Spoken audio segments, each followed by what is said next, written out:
Welcome my dear students, my YouTube channel play with maths आप सबका स्वागत है। तो आइए हम लोग कंपाउंड इंटरेस्ट के अपने नेक्स्ट वीडियो में आते हैं बच्चे। कंपाउंड इंटरेस्ट का हम लोग इसके पहले 4 से 5 वीडियो प्रोवाइड कर चुके हैं और उम्मीद करता हूँ आप सब उस वीडियो को देखे होंगे। और जो इस वीडियो को स्टूडेंट्स देख रहा होगा वो इसके पीछे जो 4 वीडियो हमने प्रोवाइड कर दिया था उसे ज़रूर देख ले, और डिस्क्रिप्शन लिंक नीचे हम उन चारों वीडियो का लिंक आपको प्रोवाइड भी कर दे रहे हैं। तो चलिए बच्चे, उसी सीरीज़ में हम आगे बढ़ते हैं, अगले सवाल की तरफ आते हैं कि कंपाउंड इंटरेस्ट में अब और कैसे सवाल बनते हैं और वो कितने इंपॉर्टेंट हैं और वो कैसे कैसे सवाल एग्जाम्स में पूछ किए जाते हैं। मैं आपको बता दूं आपके जानकारी के लिए, मैं पहले भी कई बार बता चुका हूं कि ये क्लास हमारी सीजीएल प्री ओरिएंटेड है। और जब सीजीएल प्री ओरिएंटेड है इसका मतलब आरआरबी के बच्चे भी जो रेलवे बोर्ड रिक्रूटमेंट बोर्ड से एग्जाम्स आ रही हैं तो उसमें भी आप देख सकते हैं, चाहे वो टेक्निकल हो चाहे वो नॉन टेक्निकल हो। और इसके अलावा और भी ढेर सारे यूपी पुलिस या कोई और other than group D exams, तो हम लेवल सीजीएल का रखे हुए हैं प्री स्टैंडर्ड। तो उसमें सारी चीज़ें आ जा रही हैं, basic moderate and difficult pre standard तक की सारी चीज़ें आ जा रही हैं। तो आप आराम से हर एग्ज़ाम्स के लिए एप्लीकेबल हो और आप देख सकते हो, और सब एग्ज़ाम्स के लिए आप हैप्पी तरीके से एग्ज़ाम्स दे सकते हो और आराम से एग्ज़ाम बीट भी कर सकते हो। ठीक है बच्चे, तो आओ बाबू उसी सीरीज़ में हम आते हैं अपने अगले सवाल पे। तो नेक्स्ट सवाल आपके स्क्रीन पे दिख रहा होगा, एक निश्चित धनराशि निश्चित चक्रवृद्धि ब्याज की दर से 2 साल में 8,000 और 5 साल में 27,000 हो जाती है, तो ब्याज की दर और मूलधन बताएं। 2 साल में 8,000, देखो निश्चित धनराशि है बच्चा, वो 2 साल में, देखो 2 ईयर में वो बन जाती है 8,000, और यही धनराशि क्या बोल रहा भाई 5 साल में हो जाती है 27,000। कह रहा है कि बताइए रेट और मूलधन क्या है। तो बच्चे इसके बीच का गैप कितना है, 3 साल। इसके बीच का गैप क्या है, 3 साल। तो आपको इसके पहले वीडियो में हमने दिखा दिया है और क्वेश्चन भी समझा दिया था काफ़ी। तो अब देखो इसके बीच गैप 3 साल है, तो बच्चे देखो यहाँ से ये कट जा रहा है रेशियो, तो यहाँ आया 8 और यहाँ पे 27। तो देखो ये 3 साल में हो रहा है यहाँ से यहाँ, तो ये प्रिंसिपल और प्रिंसिपल अमाउंट का रोल कर रहा है और 3 साल में यहाँ हो रहा है। तो ये रेशियो 3 साल का है, तो 1 साल का रेशियो क्या होगा, तो 1 साल का रेशियो क्या होगा, तो रूट लगा के हम 3 टाइम्स कर लें, रूट लगा के हम 3 टाइम्स कर लें, तो बच्चा 2:3 आ जाएगा। तो 2:3 1 ईयर प्रिंसिपल अमाउंट का रेशियो, तो प्रिंसिपल 2 अमाउंट 3, तो इंटरेस्ट 1 किस पे, प्रिंसिपल पे 2, तो रेट ऑफ इंटरेस्ट तो कितना आ गया 50%। बट बच्चे प्रिंसिपल भी पूछ रहा है, तो मैंने कहा था कि किसी भी सीआई में अगर प्रिंसिपल अमाउंट का 1 साल का रेशियो आ गया तो प्रत्येक साल रेशियो वही रहता है अगर हमारा रेट कंस्टेंट है और ईयर गैप सेम है। बट अगर यहाँ पे ईयर गैप 3 साल का था, यहाँ भी 3 साल का होता तो बच्चा रेशियो यही आता। बट ये जो 3 साल का है उसका रेशियो तो ये था, लेकिन 1 साल का रेशियो मैंने क्या निकाला 2:3। तो यहाँ कितने साल का रेशियो चाहिए, 2 साल का चाहिए। तो ये 1 साल का है, चाहिए 2 साल का, तो इस रेशियो को 2 बार मल्टीप्लाई कर लो, तो 2 2 हो जाएगा 4 और 3 हो जाएगा 9। तो 9 की बच्चा वैल्यू कितनी है 8,000। तो नंबर कितने गुने पे है 8,000/9। 9 में 8,000/9 गुना करेंगे मिल जाएगा, क्योंकि 9 की वैल्यू 8,000 है तो 8,000/9 गुना पे। तो इसको भी ले जाओ तुम 8,000/9 गुना पे, तो 8 चौक 32,000/9। बच्चा ये हो जाएगा तुम्हारा धनराशि 32,000/9। ठीक है ना, 32,000/9। उम्मीद करता हूँ आप सबको समझ में आ गया होगा। लेकिन हाँ, मैं फिर से कहूँगा कि इस वीडियो को देखने से पहले प्रीवियस वीडियो को जरूर देख लें, क्योंकि यहाँ जो हम कंसेप्ट यूज़ कर रहे हैं उसके पीछे डिस्कस कर चुके हैं बच्चे। जब तक आप उसे डिस्कस नहीं करोगे, उसे देखोगे नहीं, यहाँ मज़ा नहीं आएगा आपको। तो आइए नेक्स्ट सवाल में आते हैं अपने। अगले सवाल भी काफ़ी अच्छा है, और अगर आप जितना मैं करा रहा हूँ बच्चा, अगर इतना आप ईमानदारी से पढ़ लेंगे तो मैं इतना भरोसा आपको दिलाता हूँ कि प्री स्टैंडर्ड इनसे बाहर नहीं जाएगा। अभी मेंस आएगा बच्चे, तो फिर मेंस भी चलाऊंगा और बहुत ही तगड़े लेवल क्वेश्चन चलाऊंगा, ठीक है ना। लेकिन अभी हम जिस एग्जाम को फोकस कर रहे हैं उसके बेसिस पे चल रहे हैं। एक दूसरा क्वेश्चन आते हैं, एक निश्चित धनराशि निश्चित रेट से 2 साल में, एक निश्चित धनराशि है वो निश्चित रेट से 2 साल में, तो 2 साल में बच्चे क्या होती है ये 2 साल में जाती है 2420, और यही धनराशि 4 साल में बच्चा, यही धनराशि 4 साल में 2662 हो जाती है। तो इसके बीच अंतर कितना आया, इसके बीच का अंतर आया 2 साल हो जाती है, ठीक है ना। सॉरी, ये 4 साल नहीं है, ये 3 साल है, ठीक है। तो इनके बीच का जो अंतर आएगा बच्चा वो 1 साल का आएगा। तो आपसे कह रहा है तो मूलधन ज्ञात करें, तो यार जरा रेशो निकालो, तो 1210 और 1331, ठीक है। ये कट के पूरा फाइनली 10:11 आ जाएगा। तो प्रिंसिपल अमाउंट सीआई में पहले साल का, ये इसके प्रीवियस ईयर प्रिंसिपल, अगले साल का प्रिंसिपल अमाउंट। 1 साल की बात है बच्चा, तो यहाँ कोई क्यूब रूट स्क्वायर रूट तो बन नहीं रहा है, तो रेशियो डायरेक्टली आ गया 1 साल का। तो एक इंटरेस्ट किस पे, धन पे, धन कितना है 10, तो बच्चा रेट ऑफ इंटरेस्ट कितना आ गया 10%। और ये कितने साल का समय है, 2 साल का। रेशियो कितने साल का है, 1 साल का। अगर ईयर गैप सेम होता तो रेशियो सेम लिखते, बट ईयर गैप सेम नहीं है, यहाँ 1 साल है तो रेशियो 1 साल का आया हुआ है। ये 2 साल की बात कर रहा है तो यहाँ रेशियो 2 बार आएगा, तो 100 से 121 आएगा। 121 की वैल्यू ये है, तो बच्चा मेरे को लगता है ये 20 गुना पे नंबर जा रहा है। जब 20 गुना पे जा रहा है तो 20 गुना ये भी जाएगा, और प्रिंसिपल कितना होगा, प्रिंसिपल होगा 2000, ठीक है बच्चे। प्रिंसिपल कितना होगा बच्चा, 2000, ठीक है। आइए बाबू अपने नए क्वेश्चन पे आते हैं, अगले सवाल पे, ठीक है। चलिए नेक्स्ट सवाल अब आपके स्क्रीन पे थोड़ी समय में दिख जाएगा। और आप लोग बच्चा क्या किया करो ना, जब भी कोई क्वेश्चन मैं यहाँ पे करा रहा हूँ तो आप क्या किया करो कि आप वीडियो को थोड़ा पॉज कर लिया करो, फिर उस सवाल को खुद से करने की कोशिश किया करो। जब वो हो जाए बल्ले बल्ले, नहीं हो पा रहा है या हो भी जा रहा है उसके बाद फिर वीडियो को रन कराओ और देखो क्या सोल्यूशन है, ठीक है। थोड़ा कॉन्फिडेंस आप में भी आएगा और आप भी अपने आप को चेक कर पाओगे। लिखो, अगला सवाल है, एक निश्चित धनराशि निश्चित दर से 3 साल में x हो जाती है। एक निश्चित धनराशि है वो निश्चित रेट से 3 साल में 3 साल में x रुपये हो जाती है, ठीक है। और 6 साल बाद y हो जाती है, और ये धनराशि 6 साल बाद y हो जाती है, ठीक है। और ये धनराशि, तो बताइए यही धनराशि 9 साल बाद कितनी हो जाएगी, तो यही धनराशि पूछ रहा है 9 ईयर बाद कितनी हो जाएगी, 9 साल बाद कितनी जाएगी। तो बच्चा निश्चित रेट से, इंक्रीमेंट रेट इसका निश्चित है, निश्चित दर से।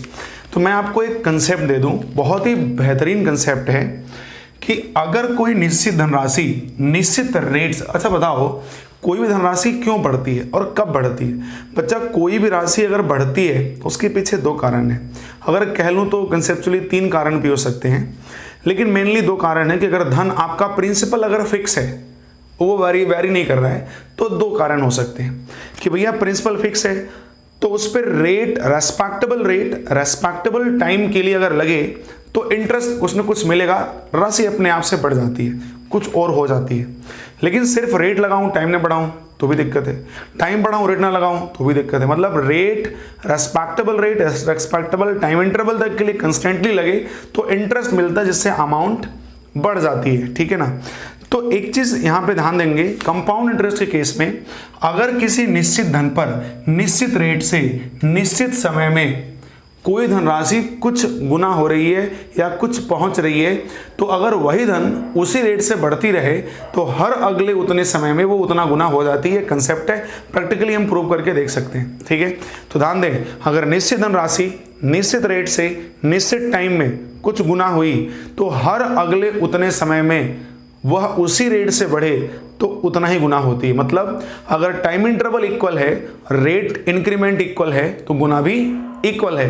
तो बच्चे देखो यहां से 3 साल में ये 6 साल, तो यहाँ कितना साल आया 3 साल, देखो ईयर से इक्वल हो गया। 9 साल, तो बच्चा यहाँ कितना आया 3 साल, ठीक है। तो ईयर तो इक्वल हो गया, ईयर इक्वल हो गया। जब ईयर इक्वल हो गया तो जाहिर सी बात है कि गुना भी इक्वल ही होगा। जब गुना भी इक्वल होगा तो यहाँ से यहाँ आने में कितना लगा ये तो नहीं पता, लेकिन यहाँ से वैल्यू जो यहाँ पहुँची है तो कितना गुना हुई है। देखो ईयर गैप सेम है, इंक्रीमेंट रेट सेम है, तो गुना भी सेम होगा। तो यहाँ तो नहीं पता, लेकिन यहाँ से यहाँ आने में पता है कि x था या y था। तो ये बताओ x से y हो गया तो x में कितना गुना कर दूं कि y मिल जाए। तो हमने क्या सिखाया, आगे नंबर पीछे का भाग, मतलब y/x गुना y/x गुना y/x, आगे नंबर पीछे से भाग y/x। इसमें y/x करोगे, x कटेगा, y मिल जाएगा, तो y/x गुना, तो हमेशा क्या होगा y/x। तो अगले 3 साल में कितना जाएगा y/x गुना, तो कर दोगे तो यहाँ क्या आ जाएगा इसका आंसर y² x। ठीक है, उम्मीद करता हूँ समझ में आ गया होगा आपको। बच्चा अगर मान लो ये पूछता ये 9 3 कितना हो गया भाई 12, अगर 12 साल बाद पूछता तो y² x का फिर से हम y/x गुना कर देते, क्योंकि हमेशा y/x गुना पे आगे हम बढ़ते रहेंगे। ठीक है बच्चे, तो समझना अगर year gap same, increment rate same, तो गुना भी क्या होता है बाबू, सेम होता है। ठीक है ना, चलो कंसेप्ट ध्यान रखना, इस पे कई सवाल आते हैं और आगे भी हम अभी कई सवाल आपको कराएंगे भी। ठीक है ना, तो चलो अब इस क्वेश्चन के सीरीज में हम आगे बढ़ते हैं और दूसरा क्वेश्चन करते हैं भाई। ठीक है ना,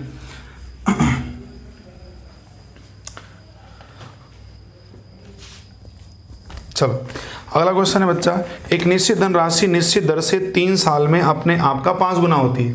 देखो एक निश्चित धनराशि है वो 3 साल में अपने आप का 5 गुना हो गई, 5 गुना हो गई। ठीक है, कह रहा है कि बताइए इसी दर से यह धनराशि कितने समय में 625 गुना हो जाएगी। कह रहा है कि इसी रेट से कितने समय में यह 625 गुना हो जाएगी। तो देखो निश्चित धन है, निश्चित रेट से 3 साल में 5 गुना होगी। मैंने क्या सिखाया कि अगर कोई निश्चित धन किसी निश्चित रेट से निश्चित समय में कुछ गुना हो रही है, तो वह धन अगर उसी रेट से बढ़े तो हर अगले उतने समय में वह उतनी ही गुनी हो जाती है। तो अगर 3 साल में 5 गुनी हो रही बच्चे, तो हर 3 साल में 5 गुनी हो जाएगी। तो देखो अगले 3 साल में 5 गुना फिर 25, फिर 5 गुना फिर 125, फिर 5 गुना तो 625। तो बच्चा एक बार 3 साल यहाँ, एक बार 3 साल यहाँ, 2 बार 3 बार और 4 बार, 4 बार 3 साल आएगा। तो 4 बार 3 साल आएगा और ये 3 4 3 कितना जाएगा 12 साल। कितना जाएगा बच्चा 12 साल। आंसर क्या हो गया 12 साल। ठीक है, लेकिन हमारे पास एग्ज़ाम में ना ही इतना समय है ना ही इतना जगह है कि हम इसको ऐसे ऐसे सीरीज़ की तरह लिखते चले जाएं लंबा। तो एक तरीका और है बाबू, ऐसा कर लेना एग्ज़ाम में, लॉजिक सेकेंड एक तरीका और भी है। तरीका ये है कि आपको बोल दिया कि 5 गुना हो जाता है 3 साल में, ये तो क्वेश्चन में बोला गया है, तो क्वेश्चन में पढ़ा हुआ है। आप बस देखो क्या पूछ रहा है। तो क्या पूछ रहा है कि 625 गुना कितने साल में हो जाएगा। तो जो पूछ रहा है उसको पावर के फॉर्मेट में लिखो। किस फॉर्मेट में लिखो, पावर के फॉर्मेट में। प्रश्न आता है बच्चा किसके पावर में लिखूं, तो ध्यान रखना जितना गुना हो रहा है उसी के पावर लिखना है। अगर 5 गुना हो रहा है तो 5 के पावर में लिखना है, अगर 3 गुना हो रहा है 3 के पावर लिखना है, अगर 2 गुना हो रहा है 2 के पावर लिखना है, अगर मान लो 4 गुना हो रहा है तो 4 गुना हो रहा है तो 2 के पावर भी हो सकता है, 4 के पावर भी हो सकता है। किसके पावर लिखोगे, 2 मत लिखना, जितना गुना होगा बच्चा उतना गुना लिखना है। 4 गुना हो रहा है तो 4 के पावर में लिखो, हालांकि वो 2 के पावर में लिख सकते हैं लेकिन लिखना 4 ही के पावर में है। तो यहाँ कितना गुना हो रहा था 5 गुना, तो लिखना 5 के पावर में है। तो मेरे को लगता है कि 5 के पावर क्या हो जाएगा 4, 5 के पावर क्या होगा 4। जो ये पावर आया बच्चे उसको ईयर से मल्टीप्लाई कर दो, जो भी ये पावर आए उसको ईयर से मल्टीप्लाई करो, 4 3 12। तो आपको क्या होगा, बड़े आसानी से एक लाइन में जवाब, इतना लिखने की ज़रूरत आपको नहीं पड़ेगी। तो उम्मीद करता हूँ कि कंसेप्ट समझ में आया होगा आपको कि अगर इंक्रीमेंट रेट सेम है और टाइम इंटरवल भी सेम है तो सीआई में गुना भी हर बार सेम ही होता है। ठीक है, तो आइए अगले सवाल पे आते हैं।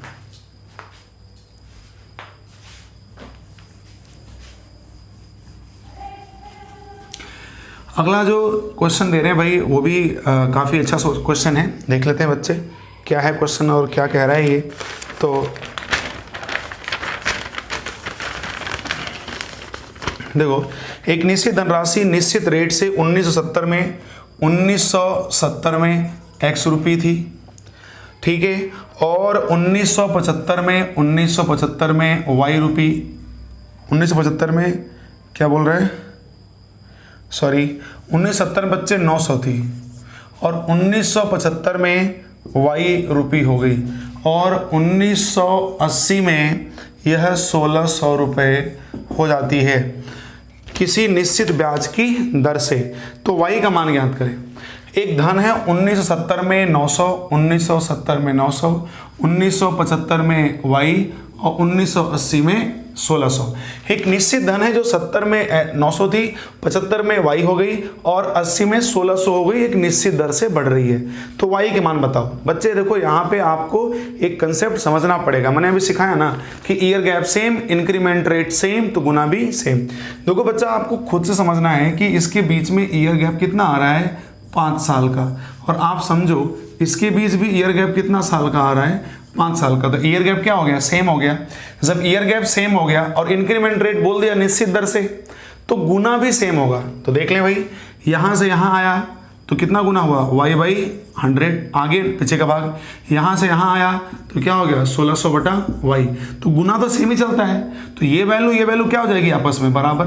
जब बराबर हो गया तो y² = 1600 × 900। तो y = क्या हो जाएगा यहाँ पे 1600 × 900। तो y = कितना आएगा बच्चा, 1200। y = कितना आएगा बाबू, 1200। ठीक है ना, तो हमारा आंसर हो जाएगा 1200। y की वैल्यू कितनी जाएगी, 1200। उम्मीद करता हूँ बेटा आप समझ गए होंगे। ठीक है ना भाई लोग, समझ में आ गया होगा आप सबको।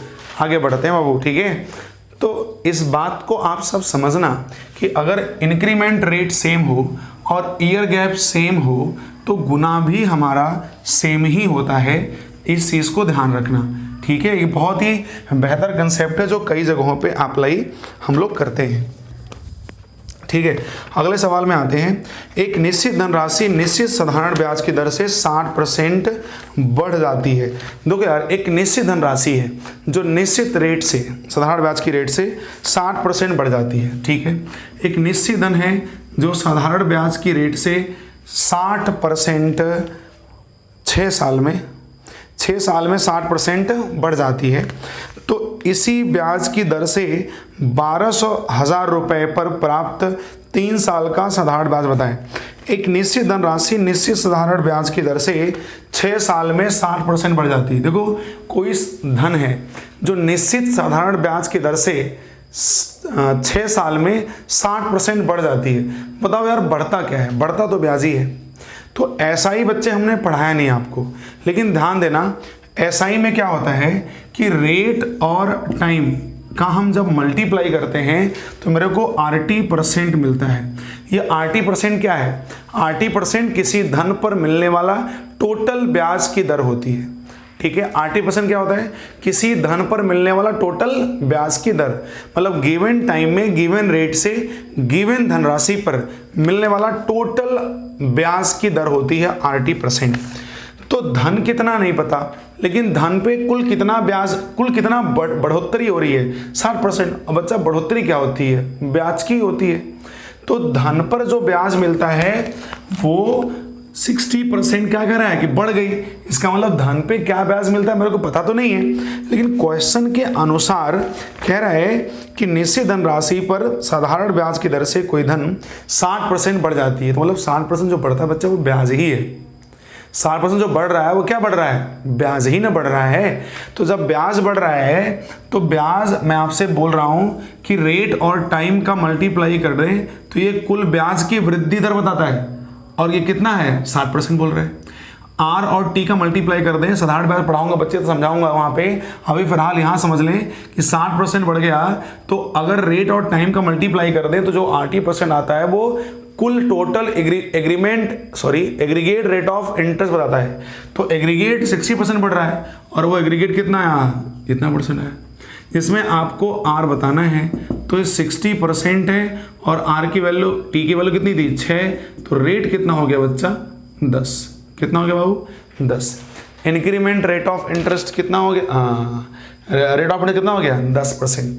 अब इसी रेट से 12,000 की राशि पर आपको 3 साल का CI बताना है। तो हमारे पास CI निकालने के कई तरीके हैं, ratio, line, graph, advance line, extra advance, जैसा मन करे तो आप सबसे निकाल सकते हो। मैं यहाँ पे एक लगा रहा हूँ आसान सा तरीका, line method.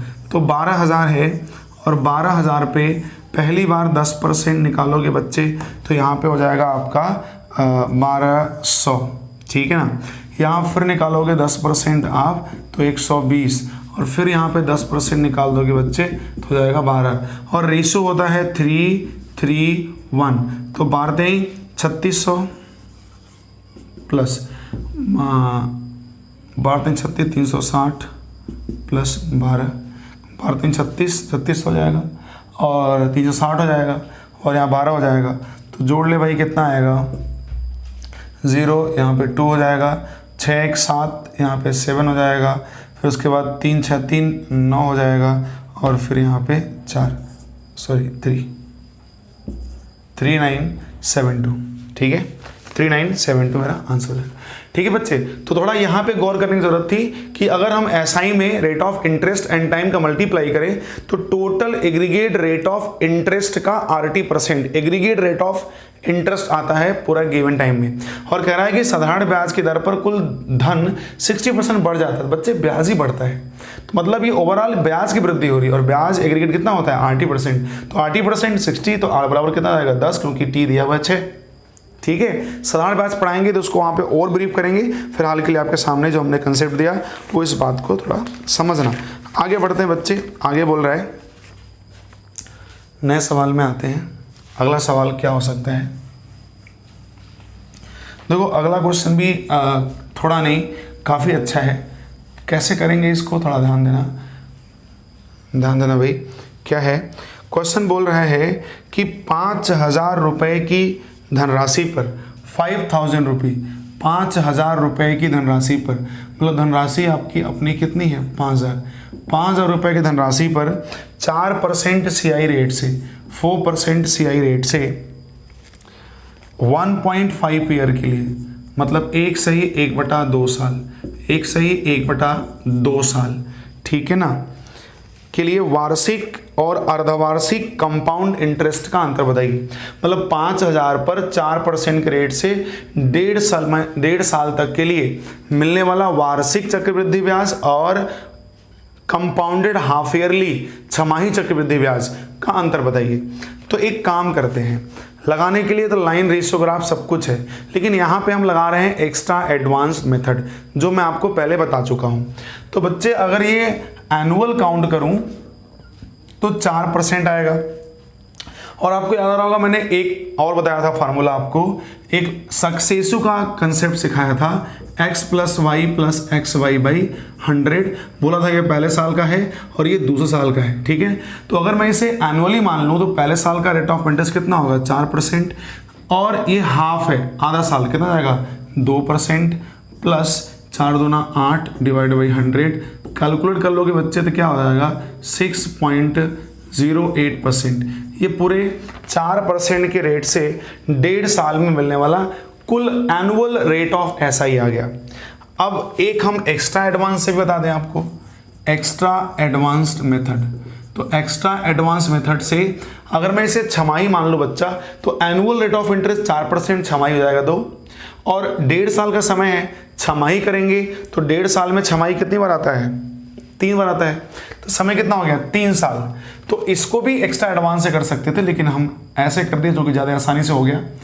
Extra advance method में 3 साल के लिए क्या होता है 3r.3r²/r³ एक्स्ट्रा एडवांस मेथड आपको प्रीवियस में हम बता चुके हैं, ध्यान देना, प्रीवियस वीडियो को जाके देख लो।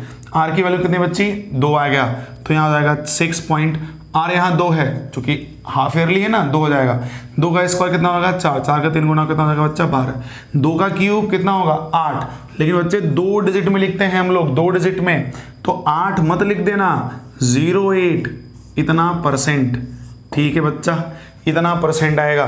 तो इतना % अर्धवार्षिक पर मिलने वाला ब्याज की दर, और इतना मिला आपको वार्षिक, तो दोनों का निकाल दो भैया अंतर। तो अंतर कैसे निकलेगा थोड़ा सा ध्यान देने की जरूरत है। 6.1208 में घटा दो क्या भाई 6.08 घटा दो, और घटा दोगे तो आएगा यहाँ पे 8, यहाँ हो जाएगा कितना भैया 0, और यहाँ हो जाएगा 12 में से आप निकाल दो यार 8, तो हो जाएगा 4, फिर यहाँ हो जाएगा 0, फिर यहाँ 0, इतना %, ठीक है। तो मैं उम्मीद करता हूँ कि डिफरेंस कुल कितना आ जाएगा, तो डिफरेंस हमारा जो आएगा वो आ जाएगा कुल 0.0408%, ठीक है, इतना आ गया। तो ये क्या आया, ये 5000 पर 4% से 1.5 साल में मिलने वाला वार्षिक चक्रवृद्धि ब्याज और साधारण हाफ ईयरली चक्रवृद्धि ब्याज कि रेट ऑफ इंटरेस्ट का डिफरेंस आया, मतलब दोनों के ब्याजों में कुल इतना परसेंट का अंतर है। मतलब अगर धन हमारा 100 है तो अंतर कितना है 0.0408, लेकिन हमारा धन तो 5000 है। तो बच्चा 5000 है तो 50 गुना गया, ठीक है। तो 50 गुना इसे भी ले जाओगे तो बच्चा 50 गुना ले जाओगे तो 2.04 ये इसका आंसर है। 2.04 इसका आंसर है। तो देखो यार, ये एनुअल रेट ऑफ इंटरेस्ट बोला तो उसके अकॉर्डिंग हमने ये कैलकुलेट किया, ठीक है। ये x + y + xy बाई ये हमने आपको सिखाया है। मैं बार बार कह रहा हूँ बच्चा, इस वीडियो को अगर कोई स्टूडेंट नया देख रहा होगा तो प्रीवियस ज़रूर देखेगा, क्योंकि मैं कंसेप्ट बार बार नहीं बता रहा हूँ, एक बार सिखा दिया उसी पे चल रहा हूँ, ठीक है। और इसके बाद एक्स्ट्रा एडवांस मेथड में मैंने सिखाया था कैसे एग्रीगेट निकालते हैं, यहाँ भी एक्स्ट्रा एडवांस लगा सकते हो। तो मैंने दोनों कर दिया, किससे भी कर दिया, किससे भी कर दिया, ताकि दोनों तो मेथड आपको रिकॉल हो जाए। दोनों के इंटरेस्ट का अंतर बताना है, तो दोनों का अंतर ये आया, तो 100 पे इतना, तो 5000 पे इतना 2.04, ठीक है। वीडियो को एक बार दोबारा रिकॉल करके देख लेना, अच्छा सवाल था। आगे बढ़ते हैं अगले सवाल की तरफ, ठीक है। तो अगला क्वेश्चन क्या है भाई, तो देखो देखते हैं।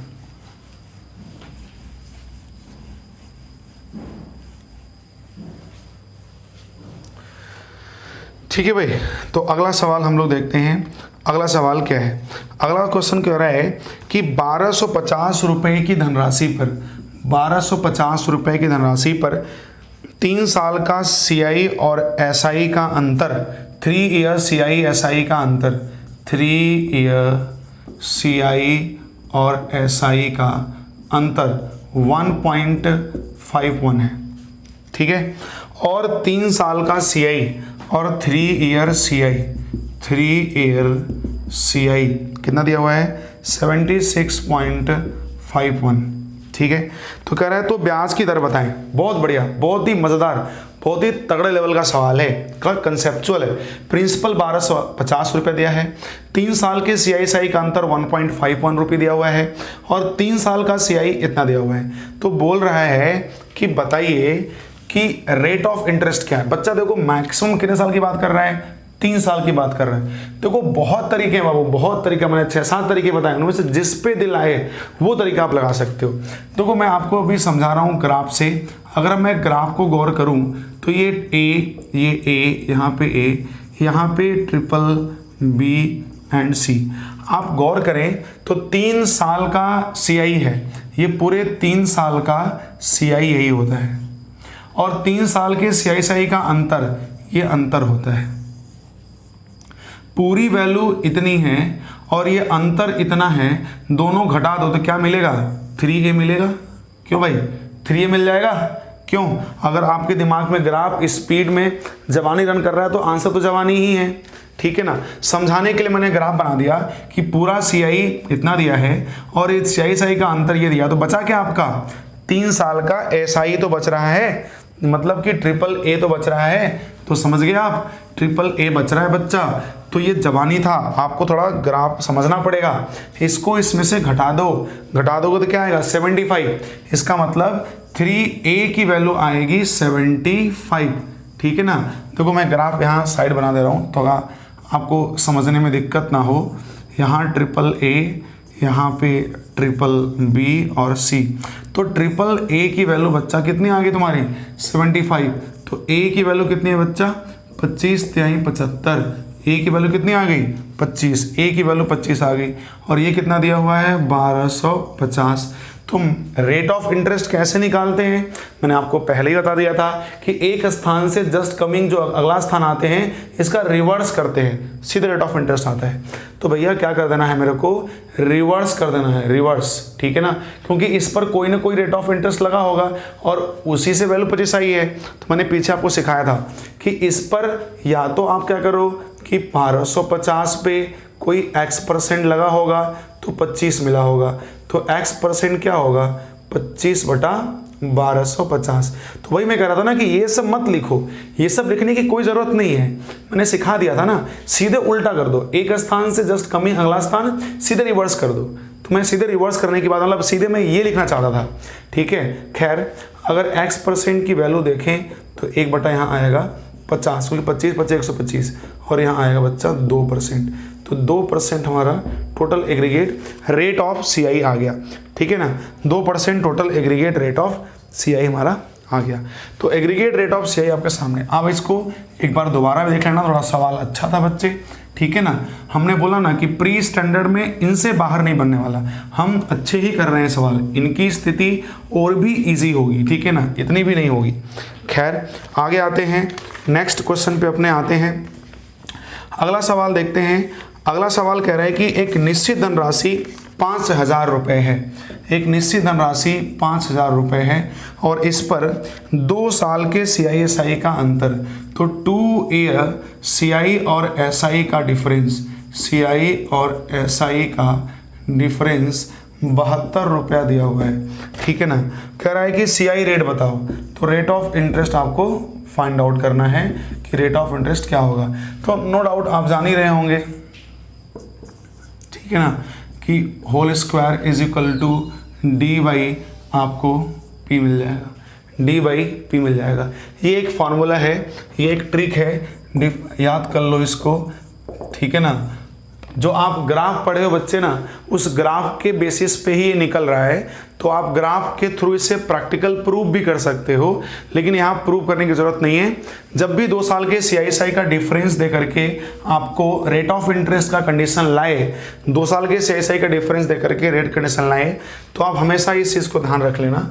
और यहाँ पर आपको एक चीज़ गौर करने की ज़रूरत है, यहाँ से R² इज इक्वल टू यहाँ पे, अब ये D की वैल्यू बच्चे 72 है और यहाँ पे है 5,000, 3 0 से 3 0 कट जाएगा बच्चा, और यहाँ पे ध्यान देना 3 0 से 3 0 कट जाएगा, फिर ये 5 का दूना हो जाएगा, तो R² इज इक्वल टू 144 हो जाएगा, तो R इज इक्वल टू क्या हो जाएगा 12% हो जाएगा। R इज इक्वल टू कितना हो जाएगा 12%। तो ये बात थोड़ा सा माइंड में रख लेना कि जब 2 साल के CI/SI का अंतर देता है तो रेट ऑफ इंटरेस्ट के फाइंड आउट करने के कंडीशंस में ये बात माइंड में रख लेना। ये प्रैक्टिकली हम प्रूफ भी कर सकते हैं, हालांकि प्रूफ करने की जरूरत नहीं है, कभी टाइम मिलेगा तो हम प्रूफ भी करेंगे इस चीज़ को, बट इसको माइंड में रखना, हम इस तरह से रेट ऑफ इंटरेस्ट 2 साल के लिए कैलकुलेट कर सकते हैं, ठीक है भाई। तो चलो अब आते हैं नेक्स्ट अपने अगले क्वेश्चन की तरफ बढ़ते हैं। अगला सवाल भी अच्छा है, बिल्कुल इसी तरीके के सीरीज़ में आगे बढ़ते हैं। और देखो भाई, जितने भी क्वेश्चन करा रहा हूँ अगर ईमानदारी से कर रहे हो यार तो फिर अच्छा ही है, रिजल्ट भी अच्छा ही होगा। आते हैं यार, देखो अगले सवाल पे। एक कह रहा है कि 1700 रुपये की एक निश्चित धनराशि है, 1700 रुपये की एक निश्चित धनराशि है और इस 1700 रुपये की इस निश्चित धनराशि को A और B में बांटना है। यदि A द्वारा 6 साल ब्याज मिले, यानी A अगर 6 साल के लिए ब्याज पाए और जो B है वो 8 साल के लिए ब्याज पाए, ठीक है ना, 8 साल बाद 8 ब्याज पाए, तो धनराशि जो है 8 साल बाद क्या हो जाती है, पूरी A और B की धनराशि जो है वो क्या हो जाती है, बराबर हो जाती है। तो कह रहा है कि यदि ब्याज की वार्षिक दर 8% हो, यदि ब्याज की वार्षिक दर CI रेट 8% हो तो A के अकाउंट में जमा कराया गया धन बताएं। मतलब A और B 2 मेंबर हैं, उन 2 मेंबर के अकाउंट में 1700 रुपये इस प्रकार जमा कराए जा रहे हैं, 1700 रुपये इस प्रकार जमा कराए जा रहे हैं कि 6 साल और 8 साल बाद उनको जो 8% के रेट से ब्याज मिल रहा है उससे 6 साल और 8 साल तक ब्याज मिलता है, और 8 साल बाद क्या होता है, A और B का धन आपस में बराबर हो जाता है। तो एक काम करते हैं, इस क्वेश्चन को लगाने के लिए एक पहले बेसिक बताते हैं आपको। तो बच्चा जो लॉजिक 1 है पहले सीखो। लॉजिक 1 है कि मैंने मान लिया कि 1700 रुपये का हमने P1 भाग दे दिया A को, तो A को दे दिया प्लस R कितना है बच्चा 8%, 8/100, और कितने साल ब्याज मिलेगा A को, 6 साल। और मान लो रिमेनिंग दे दिया P2 B को, और उसे कितने साल ब्याज मिल रहा है, 8 साल। रेट क्या है, रेट इसका भी 8 है और मिल रहा है कितना, 8 साल, ठीक है। दोनों धन क्या हो जाएगा, बराबर। क्वेश्चन में ही बोला फॉर्मूले से चलेंगे तो ऐसे चलेंगे भाई। तो बच्चा देखो यहाँ से P1, और अगर गौर करो तो 1 प्लस यहाँ से 4 का दूना 8 और 4 का नीचे हो जाएगा 25 पावर 6, और इसे P2 और ये भी वही होगा 2/25 और पावर 8। अगर इसको ध्यान दें तो P1 यहाँ होगा और ये 27/25 is equal to 6 is equal to P2, यहाँ भी 27/25 इजकल टू 8। देखो ये कटेगा तो यहाँ क्या बच जाएगा, यहाँ 2 साल अभी बचेगा रिमेनिंग, ठीक है ना, क्योंकि 8 और 6 है। देखो इधर मैं इस डेटा को मिटा दे रहा हूँ, 2 साल यहाँ पे बच जाएगा। अब थोड़ा ध्यान देना बच्चे, अब यहाँ पे P1 और P2 को यहाँ रख दें, P1 और P2 को यहाँ ला दें, तो यहाँ बचेगा क्या, यहाँ तो 27/25 का ही होल स्क्वायर यहाँ पे बच जाएगा, ठीक है। ये P1 और P2 को यहाँ ला दें तो यहाँ पे 27/25 का ही होल स्क्वायर बच जाएगा। तो बच्चा 27 का स्क्वायर और 25 का स्क्वायर आपको यहाँ पे निकाल के वैल्यू पुट करनी है, ठीक है बच्चे। तो 27 का स्क्वायर 25 का स्क्वायर कितना होता है बाबू, 625।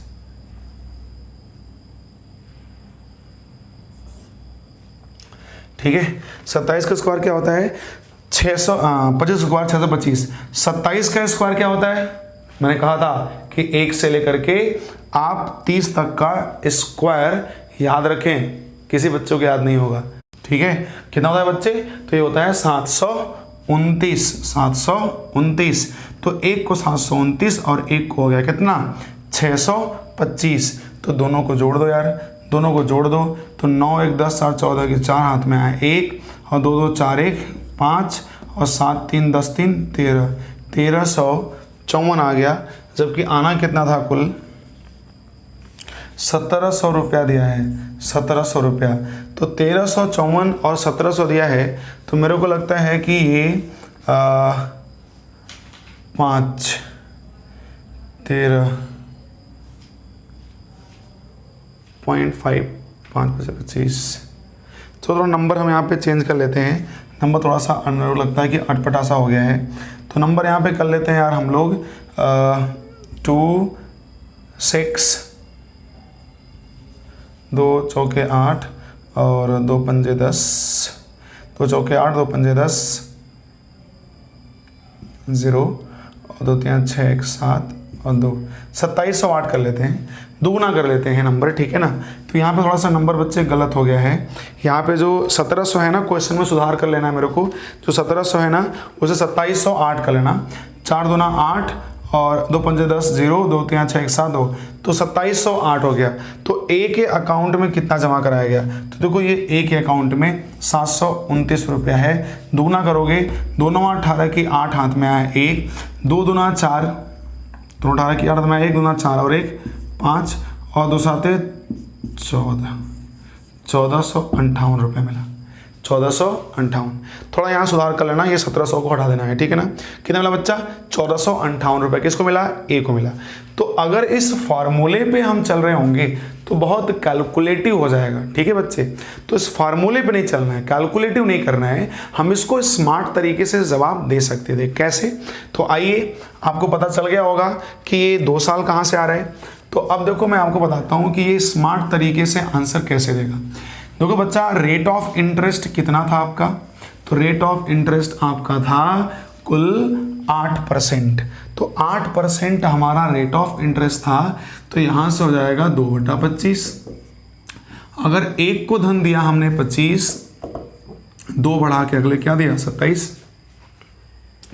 ए को मिल रहा है 6 साल ब्याज, बी को मिल रहा है 8 साल ब्याज, दोनों का अंतर कितना है बच्चा, 2 साल। जो अंतर आए उसी का यहाँ पे पावर लगा देना है, जो अंतर आए वही पावर लगा देना है। 25 का 625 और ये 729। 27 का स्क्वायर कितना होगा, 729। इसे जोड़ लो बच्चे, 9 1 10 4 14 के 4 हाथ में आया 1, 2 2 4 और 1 5 और 7 3 10 3 13। 1300 कितना आ गया, 1354 रुपये हो गया। मतलब एक पुत्र के दिमाग अकाउंट में इतना, दूसरे पुत्र के अकाउंट में इतना हो गया, तो कुल कितना हो गया 1354। जबकि 1354 नहीं है, कुल कितना है 2708। कितना है 2708। बच्चा कितना गुना पे गया, 2 गुना पे। तो हमसे क्या पूछा है, ए के अकाउंट में। तो यहाँ पे बड़ी समस्या है कि कैसे मालूम चले कि कौन ए है कौन बी है। तो देख यार, ए पा रहा है 6 साल ब्याज, बी पा रहा है 8 साल। तो जो ज़्यादा साल ब्याज पा रहा है उसे कम धनराशि मिलेगी, और जो कम साल ब्याज पा रहा है उसको ज़्यादा धनराशि मिलेगी, तभी तो बराबर हो पाएगा। तो जो कम साल ब्याज पा रहा है उसके अकाउंट में ज़्यादा धनराशि जमा हो रही होगी, और जो ज़्यादा साल ब्याज पा रहा है उसके अकाउंट में राशि कम जमा हो रही होगी। तो देखो कह रहा है ए को मिल रहा है 6 साल ब्याज, इसका मतलब ए के अकाउंट में ज़्यादा राशि जमा होगी, मतलब कितना 729, तो इसका दोगुना कर दो, तो 2 9 18 की 8 हाथ में 1, 2 दूना 4 1 5 और 2 7 14, 1458 रुपया, 2 9 18, ठीक है, और 2 दूना 4 5 14, 1458 रुपया ए के अकाउंट में जमा हुआ है। एक लाइन का सवाल है यार, 8, अगर थोड़ी प्रैक्टिस अच्छी हो गई तो 8% 2/25 25 27 स्क्वायर सीधे यहाँ पहुँचना है। मतलब आपको ये भी काम करने की कोई भी ज़रूरत नहीं है, ये भी काम हम नहीं करेंगे, हम सीधे रेशियो पे पहुँचेंगे, डायरेक्ट रेशियो पहुँचो भैया। देखो जैसे दुनिया काम कर रही है वैसे आप भी काम करेंगे तो लोगों को कैसे बीट करेंगे, थोड़ा सा स्मार्ट तो बनना पड़ेगा। दुनिया पेन चलाती है, आप भी ज़्यादा पेन चलाएंगे तो कैसे काम चलेगा, तो थोड़ा सा लोगों से डिफर बनना पड़ेगा। और लोगों से डिफर बनने के 2-3 तरीके हैं भाई, या आपके पास अच्छे कंसेप्ट्स हो, आपकी अच्छी मेहनत हो, आपके number of question, quality of question ज़्यादा अच्छे हो लोगों से, तो ही आप लोगों से बेहतर बन सकते हैं। क्वेश्चन के लैंग्वेज की खेल समझ में आए आपको, डेप्थ आपकी पकड़ हो, तो ये 2-4-5 पॉइंट है जिस पे वर्क करने की ज़रूरत है हमको, जो कि हम शुरू से वर्क कर रहे हैं और शुरू से हम आपको यही सिखाने की कोशिश भी कर रहे हैं। तो बच्चे इस क्वेश्चन का जवाब आपके सामने स्मार्ट तरीके से प्रोवाइड है, एक लाइन में आंसर था। क्वेश्चन क्या था मैं फिर से रिकॉल करा दूं कि बोल रहा था कि 2708 रुपये को 2 व्यक्ति ए और बी में इस प्रकार जमा करना है कि ए को 6 साल, बी को 8 साल ब्याज मिले, तो 8% के रेट से उनके द्वारा प्राप्त धनराशि क्या बराबर हो। तो वही क्वेश्चन था भाई, वो आपके सामने प्रेजेंटेड है बच्चे, ठीक है। तो उम्मीद करता हूँ आपको समझ में आ गया होगा, एक बार वीडियो पॉज करके फिर से देख लेंगे आप। तो चलिए, इसी सीरीज में हम लोग होमवर्क भी हमेशा एक सवाल का देते रहते हैं, तो बहुत ही तगड़ा बेहतरीन लेवल का बिल्कुल अलग अपडेटेड करंट सवाल बोल रहा हूँ। मैंने बहुत अच्छा सवाल खुद से क्रिएट किया हुआ है, एक स्क्रीन पे आपको दिख रहा होगा, मैं पढ़ भी दे रहा हूँ। एक निश्चित धनराशि पर 20% वार्षिक चक्रवृद्धि ब्याज की दर से 4 साल और 5 साल के मिश्रधन का अनुपात बताएं। बहुत बढ़िया सवाल है, मिश्रधन का अनुपात बताना है आपको। प्रिंसिपल का अनुपात हमने बहुत निकाला है, सिर्फ प्रिंसिपल अमाउंट का रेशियो पूछ रहा है 4 और 5 साल के लिए। तो ट्राई करें इस क्वेश्चन को, और कमेंट बॉक्स में उम्मीद करता हूँ कि आप अपना रिप्लाई भी करेंगे कि इसका क्या जवाब आया है और क्या सही जवाब होना चाहिए। मैं अगली क्लास में डिस्कस भी कर दूंगा बच्चे। और अब हमारे तरफ से आपका सीआई में लगभग पार्ट क्लियर है, कंप्लीटेड है। मैं 2 वीडियो अभी और लाऊंगा, एक वीडियो लाऊंगा जो भी अभी इस सीआई में थोड़ा बहुत अब छूट गया है वो, एंड उसके साथ साथ मैं प्रीवियस ईयर क्वेश्चन लेके आऊंगा कि सीआई में 6 से 8 साल से कुल कितने सीआई के प्रीवियस ईयर क्वेश्चन आपके CGL pre and other than exams combined कुल कितने क्वेश्चन आपको एग्जामिनर ने पूछा अभी तक, जो हमने लेवल दिया एग्जाम में लेवल क्या आ रहा है, और उसी में जो अगर सीआई का कोई क्वेश्चन छूट रहा होगा तो उसी में हम उसे भी कवर कर देंगे बच्चे, ठीक है ना। तो डोंट माइंड, एक वीडियो हम ला रहे हैं, प्रीवियस ईयर 8 साल के सवालों का जवाब हम देंगे जो एग्जाम में पूछे गए हैं, उसी में बच्चे कुछ क्वेश्चन भी डाल देंगे जो बचा हुआ का, और उसके बाद हम करेंगे सीआई का इंस्टॉलमेंट। फिर हम लोग मिक्सचर एलिगेशन का बच्चा बहुत डिमांड कर रहा है, मैं सोच रहा था कि एसआई करा दूं, लेकिन चलो एसआई आसान टॉपिक है, एसआई भी करा दूंगा, लेकिन मिक्सचर एलिगेशन की बहुत डिमांड कर रहा था रेशियो के बाद, तो मैं मिक्सचर भी करा दूंगा जल्दी ही। या तो सीआई के बाद एसआई आऊँगा या तो फिर मिक्सचर आप कहेंगे तो मिक्सचर भी चलाऊँगा। तो बच्चे देखें इस वीडियो को, लाइक कमेंट अपना देते रहें और इस वीडियो को आगे दूर तक लोगों को शेयर करें। Bye, take care and love you मेरे भाई, बने रहो इसी प्रकार।